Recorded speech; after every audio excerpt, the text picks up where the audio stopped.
Mga kabengbeng, magbabaklas tayo ng Glock 23 ni Sir Henry Chua. So, may nabasag daw sa unit. So, yun yung sa hammer niya, nabasag yung kawitan ng spring. So, kung mawala yung spring, naputol. So, papalitan natin yung hammer nito. Yun yung naputol na yun. So, palitan natin. Mga tayo ng gamit. Alisin natin tong pin dito. Sige. Tapos, yung isang screw. Alisin natin to.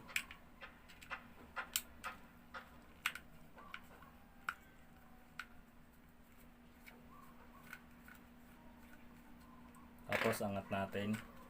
Ingatan lang to. I-hold nyo na to agad yung gilid na to. To. Kasi may spring yan. Okay. Yan. So ito lang kukunin natin. Tanggalin muna natin to para hindi lumipad yung spring. So tatanggalin natin yung hammer.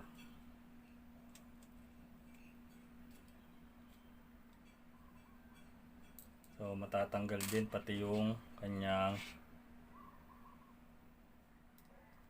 to. Umipit na to.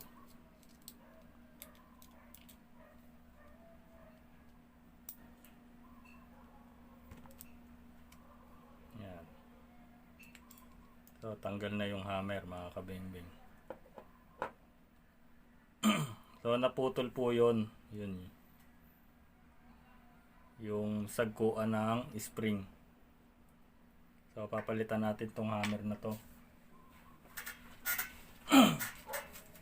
Ito po yung pamalit natin. Magkaiba po ang hammer ng Glock 17 at Glock 18. So magkamukha naman sila ng Glock 18 kasi may full auto ito. Magkamukha lang sila. Glock 18, Glock 23, Glock 35, yan magkakamukha ang hammer niyan kasi mga may full auto yan. So same din sila nung may secret, yung Glock 17 na may secret tsaka yung Glock 19 na may secret. Magkamukha rin sila ng hammer. So ito, isa lang hammer nila, magkakamukha lang. So ito na ipapalit natin. So kakabit natin to. Yan, pag ganyan. Tapos ito, yan, nakakalso kasi yan yung itong yung nakalawit na to sa spring. Dito yan nakakalso, yan, ganyan. Para papalo. Yan. So, babalik siya dapat. Eh, naputol to, ito. Yan, yung naputol, yun. So, yan. Kaya, ala na yun, yung hammer na yun. So, ito na papalit natin.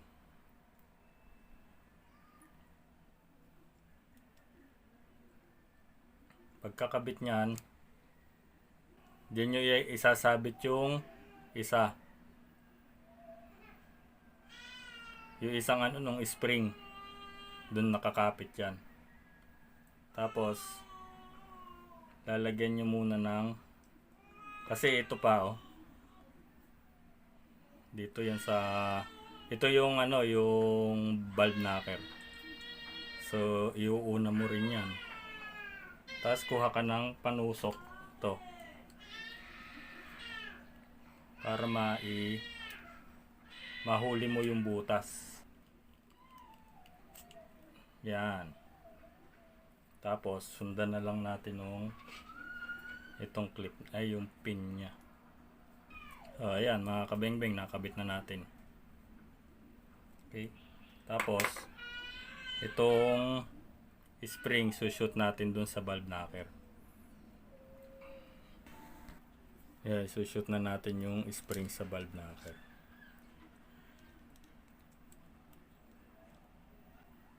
Okay, yan, naglalak na siya. Tapos, ilalagay na natin to. Yan, yung spring. Tapos, ito dito. Okay. Tapos, pabalik na natin sila dito sa ano. Kailangan to nakapindot. Itong naka-trigger para nakaangat tong lever.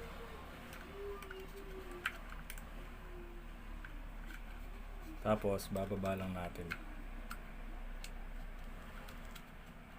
Yan. Tapos, i-screw na natin siya.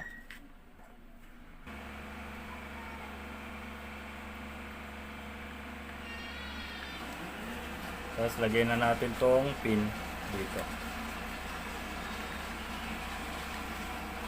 So, okay na po ito mga kabengbeng. Ito rin po, basag na po ito pero hindi pa naman nila papalitan. So, ito lang naman pinilitan natin. So, pwede na po yan. Okay.